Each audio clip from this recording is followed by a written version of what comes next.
नमस्कार, स्वागत है आपका। आप देख रहे हैं प्राइम टीवी। मैं हूं आपके साथ अदिति मिश्रा। रुक करेंगे खबरों की तरफ। प्रधानमंत्री नरेंद्र मोदी ने अगले साल होने वाले 5 राज्यों के विधानसभा चुनाव के मद्देनजर मंत्रियों को संबंधित राज्यों की परियोजनाओं को समय पर पूरा करने का निर्देश दिया है।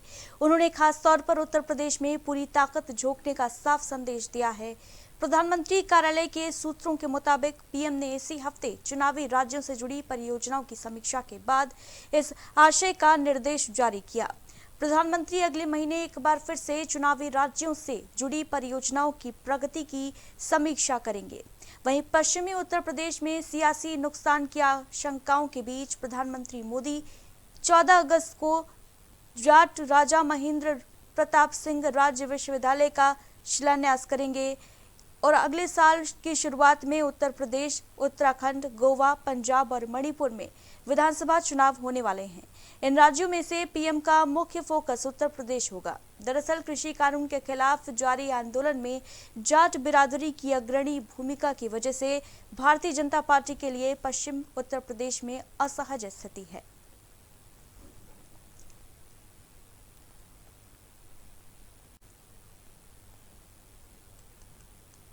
वहीं उत्तर प्रदेश में आगामी विधानसभा चुनाव की तैयारी में कांग्रेस जोर शोर से जुटी हुई है। विधानसभा चुनाव में कांग्रेस की नैया पार लगाने की जिम्मेदारी पार्टी महासचिव प्रियंका गांधी के कंधों पर है। चुनाव को लेकर प्रियंका लगातार यूपी का दौरा कर बैठकें भी कर रही हैं। वहीं चुनावी तैयारियों को और तेज करने के लिए प्रियंका गांधी राजधानी लखनऊ के दौरे करने वाली हैं। प्रियंका गांधी आगामी 10 और 11 सितंबर को लखनऊ का दौरा करेंगी और इस दौरान वो उत्तर प्रदेश विधानसभा चुनाव की तैयारियों को लेकर कई बैठकें लेंगी।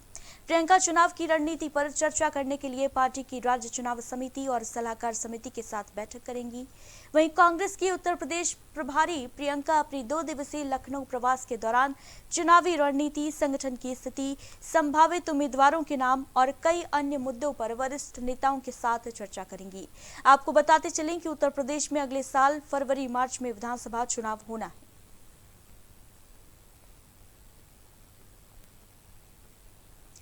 वहीं करनाल में किसानों के प्रदर्शन के मद्देनजर इंटरनेट और बल्क मैसेज बैंकिंग और मोबाइल रिचार्ज को छोड़कर सभी सेवाओं पर रोक जारी रहेगी। इस रोक को 24 घंटे के लिए बढ़ा दिया गया है और ये 8 सितंबर की रात 11:59 तक जारी रहेगी। हरियाणा सरकार की तरफ से जारी एक विज्ञप्ति में इस बात की जानकारी दी गई है। इसमें कहा गया है कि लॉ एंड ऑर्डर की स्थिति को देखते हुए ये फैसला किया गया है। दरअसल किसान पिछले महीने हुए पुलिस लाठीचार्ज को लेकर कार्रवाई की मांग कर रहे हैं। किसान संगठनों ने प्रदर्शनकारियों पर 28 अगस्त को करनाल में हुए पुलिस लाठीचार्ज को लेकर अधिकारियों के खिलाफ कार्रवाई की मांग की थी और ऐसा नहीं होने पर उन्होंने मिनी सचिवालय का घेराव करने की चेतावनी भी दी थी। किसान मिनी सचिवालय पहुंचने के बाद वहीं गेट पर बैठे हैं। वहीं करनाल में मिनी सचिवालय के बाहर विरोध प्रदर्शन कर रहे किसानों के लिए लंगर लगाया गया है। भारतीय किसान यूनियन के प्रवक्ता राकेश टिकैत ने कहा कि हम अपने कपड़े और खाने का सामान मिनी सचिवालय करनाल पर ही मंगा रहे हैं।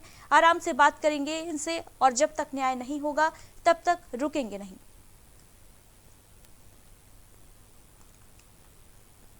भारी सियासी उठापटक और लंबी खींचतान के बाद अफगानिस्तान की नई तालिबान सरकार का चेहरा सामने आया है।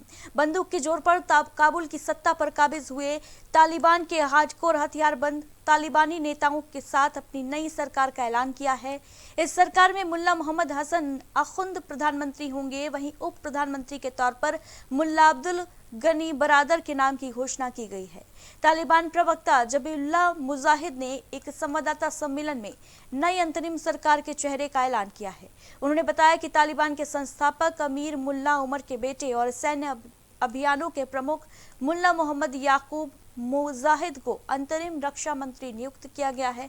इसके साथ ही सिराजुद्दीन हक्कानी देश के आंतरिक मामलों के मंत्री होंगे।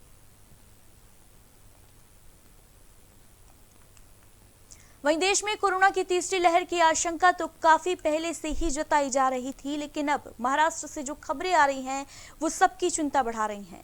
दरअसल महाराष्ट्र में अचानक बढ़े केस के बाद सरकार दावा कर रही है कि राज्य में तीसरी लहर ने दस्तक दे दी है। मुंबई की मेयर किशोरी पेडनेकर का कहना है कि कोरोना की लहर आनी नहीं है, आ गई है। बीते कुछ दिनों से मुंबई के आंकड़े देखे जाएं तो जहां मुंबई में 30 अगस्त को एक दिन में 334 नए केस थे, वहीं 2 मरीजों की मौत हुई थी। वहीं 31 अगस्त को भी ये आंकड़ा 323 था और एक शख्स की मौत हुई थी। सितंबर से केस 400 के ऊपर हो गए हैं और पहले ही सितंबर को 416 नए केस सामने आए। वहीं 4 लोगों की मौत हो गई। 2 सितंबर को 441 नए केस आए और 3 की मौत हो गई, जबकि 3 सितंबर को 442 केस सामने आए और 3 लोगों की मौत हो गई। लगातार बढ़ते केस के बावजूद लोग मानने को तैयार नहीं हैं।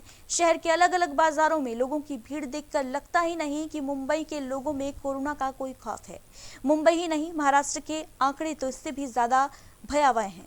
5 सितंबर को जहां महाराष्ट्र में 4057 नए केस सामने आए थे, 67 लोगों की मौत हुई थी। वहीं अगले दिन यानी 6 सितंबर को 3623 नए मामले सामने आए और 37 लोगों की मौत हो गई। मुंबई के अलावा नागपुर, सतारा, रत्नागिरी, मुंबई और पुणे में भी केस बढ़ते जा रहे हैं। नागपुर में तो केस पहले से दोगुने हो गए हैं। दिल्ली एनसीआर में एक बार फिर बारिश की संभावना है। मौसम विभाग ने बताया कि आज दिल्ली के कई इलाकों में बारिश हो सकती है, जबकि अगले 5 से 6 महीनों में भारी बारिश की संभावना है। बारिश के कारण जहां लोगों को उमस और तापमान से राहत मिलेगी, तो वहीं जलभराव की वजह से लोगों को समस्याओं का भी सामना करना पड़ सकता है। मौसम विभाग के मुताबिक देश के अलग अलग राज्यों में भी बारिश की आशंका है। मौसम विभाग ने अनुमान जताया है कि महाराष्ट्र के कई हिस्सों में जोरदार बारिश हो सकती है। वहीं विभाग की ओर से कोंकण क्षेत्र के लिए येलो अलर्ट जारी किया गया है। तेलंगाना के कई हिस्सों में जारी भारी बारिश के कारण जनजीवन अस्त व्यस्त है। सोमवार शाम से जारी झमाझम बारिश के कारण निचले इलाकों में पानी भर गया है और पानी भरने से यहां जनजीवन बेहाल हो गया है। भारी बारिश की वजह से कई गांवों का संपर्क टूट गया है। वहीं छत्तीसगढ़ की राजधानी रायपुर की बात की जाए तो इसके अलावा प्रदेश के कई जिलों में रुक रुक कर झमाझम बारिश हो रही है। भारी बारिश की वजह से अधिकतम तापमान में गिरावट भी दर्ज की गई है। मौसम वैज्ञानिकों ने बताया कि छत्तीसगढ़ में अगले 3 दिनों तक हल्की बारिश हो सकती है और बारिश की वजह से जहां लोगों को गर्मी से निजात मिलेगी, तो वहीं जलभराव की समस्या की वजह से सड़कों पर चलने में काफी दिक्कतों का सामना करना पड़ रहा है।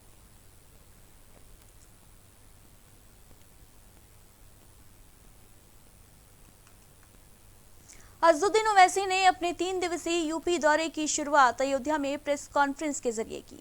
एआईएमआईएम के अध्यक्ष अखिलेश यादव को भी अजहरुद्दीन ओवैसी ने निशाने पर लिया। ओवैसी ने आरोप लगाया कि कोई पार्टी नहीं चाहती कि मुसलमान आगे बढ़ें। इसके साथ ही ओवैसी ने कहा कि इस बार चुनाव में यूपी का मुसलमान जीतेगा। ओवैसी ने कहा कि रुदौली में कोई स्कूल नहीं है, क्या हमारे बच्चे और बेटियों को पढ़ना नहीं है?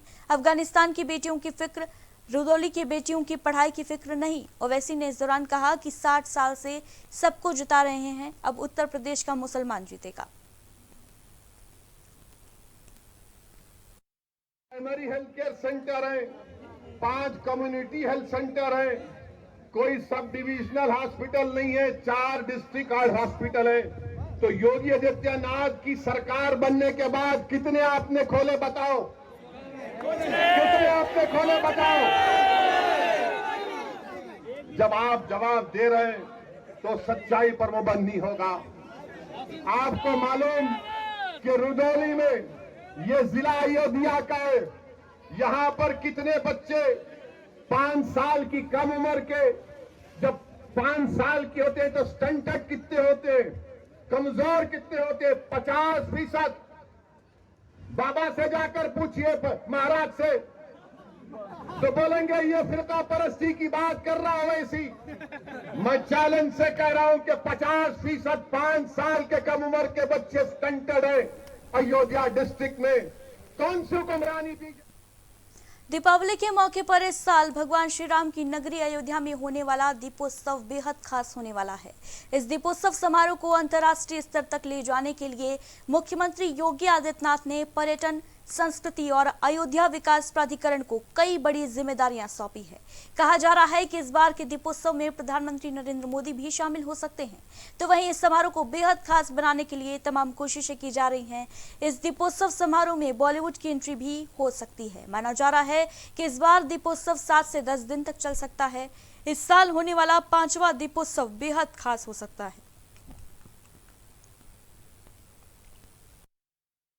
इस बार दीपोत्सव के लिए ऑलरेडी पर्यटन विभाग द्वारा एक टेंडर फ्लोट किया गया है, जिसमें इनोवेशन के आधार पर लोगों से मॉडल और प्रोग्राम का रूपरेखा सुझाने के लिए कहा गया है और इस कंपटीशन में लोग अप्लाई कर रहे हैं। लेकिन इसी बीच में इस बार एक नए रूप में, नए कलेवर में प्रस्तुत करने के लिए कई बॉलीवुड के बड़े नामों से भी चर्चा की जा रही है और इस बार हो सकता है कि हमारे पास में जो हमारे बाहुबली फिल्म है उसके जो सेट बनाने वाले हैं और जो कुछ होता है, लगान, ऐसी फिल्मों का सेट बनाने वाले जो लोग हैं उनके माध्यम से इस बार अयोध्या में दीपोत्सव को नया रंग दिया। गोरखपुर में भारतीय जनता पार्टी के सांसद कमलेश पासवान का विरोध हुआ है। दरअसल बाढ़ पीड़ित इलाकों का दौरा करने पहुंचे बीजेपी सांसद कमलेश पासवान से लोगों ने पूछा कि कोरोना संक्रमण से लेकर अब बांध टूटने तक आप कहां गायब थे। लोगों के इन सवालों के साथ हंगामा काफी ज्यादा बढ़ गया, जिसके बाद डीएम विजय किरण ने लोगों को समझा बुझाकर शांत करवाया है।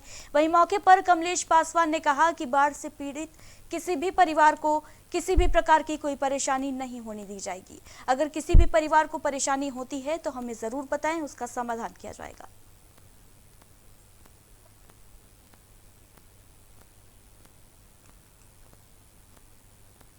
वहीं प्रदेश में वायरल और डेंगू का प्रकोप काफी ज्यादा है और बुखार की वजह से कई लोगों की मौत भी हुई है। इसी कड़ी में अब लखीमपुर खीरी में डोर टू डोर अभियान चलाया जा रहा है। इस अभियान के तहत टीमें डोर टू डोर पहुंचकर बुखार रोगियों की खोज कर रही हैं। संचारी रोगों से बचाव के लिए लोगों को जागरूक किया जा रहा है और प्रशासन की ओर से भी लोगों को अलर्ट रहने के निर्देश दिए गए हैं।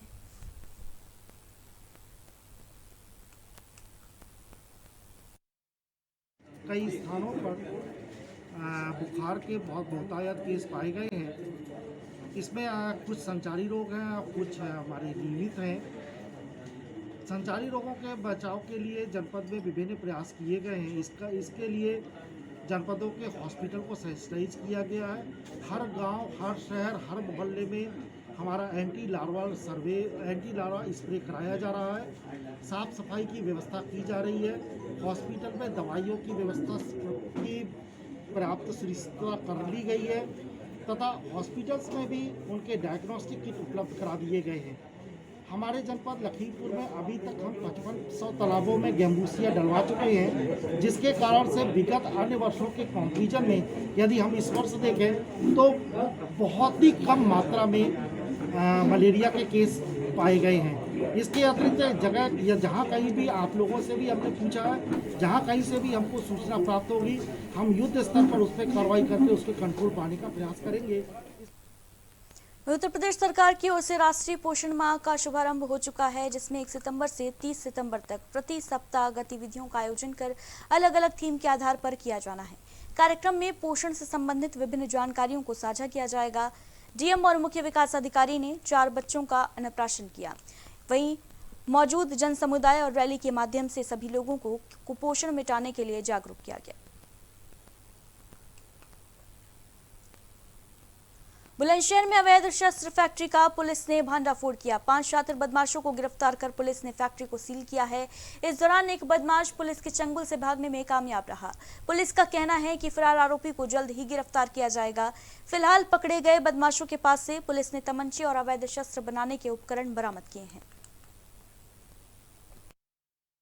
एक अवैध तमंचा फैक्ट्री, शस्त्र फैक्ट्री जिसको आप कह सकते हैं, वो बरामद की गई है और उसमें 24 बने हुए तमंचे, जिसमें 20 तमंचे 315 बोर के, 4 तमंचे 12 बोर के बरामद किए गए हैं। एक अधबनी हुई पौनिया 315 बोर की, 4 जिंदा कारतूस। और इन्हीं खबरों के साथ बुलेटिन में फिलहाल इतना ही। बाकी बड़ी खबरों के लिए आप देखते रहिए प्राइम टीवी।